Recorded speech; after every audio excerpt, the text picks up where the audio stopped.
ҳеҷгоҳ ман худамро аз қатори шавҳари худ кам намедонам ва шавҳарам баробари ман кор мекунад, манам баробари он кас кор мекунам. маоши мо дар якҷоягӣ барои харҷи рӯзгори худ, барои харҷи зиндагӣ, барои таълиму тарбия гирифтани фарзандонамон харҷ мешавад.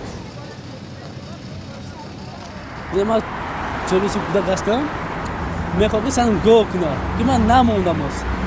Ки худам гоҳ мекунам, мегӯям ман гоҳ ман намемонам. Барои мақсад ки як кас гоҳ кунам. Сан гоҳ кунам, намесавам ман худам як ту басар ҳастем, ҳамамон гоҳ кунем. Ки сан худам мода бас секрем кади.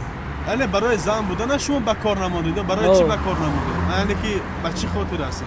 Ман сан хела мад расм мекунам. Амига пискай ба шувои ошнои худам мегӯям, сан дамон рафти гоҳ кардиса, ти худам гоҳ кардиси. Ин хеле хуб нест. баробар ҳуқуқи зану мард бояд баробар бошад.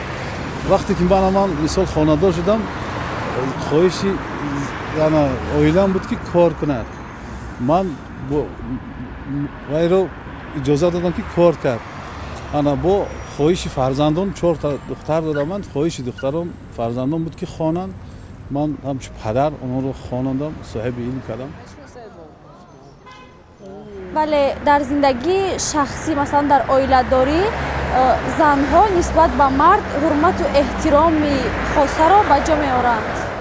масалан дар оилаҳое ҳастанд ки зану шавҳар масалан ба ягон нофаҳмиҳо дучор мешаванд ва ҳамин мавридҳо мардҳо ҳуқуқҳои занро баъзан вақт мешавад ки поймол мекунанд ва зӯроварӣ нисбат ба зан фикр мекунам ки дар баъзе оилаҳо дида мешавад.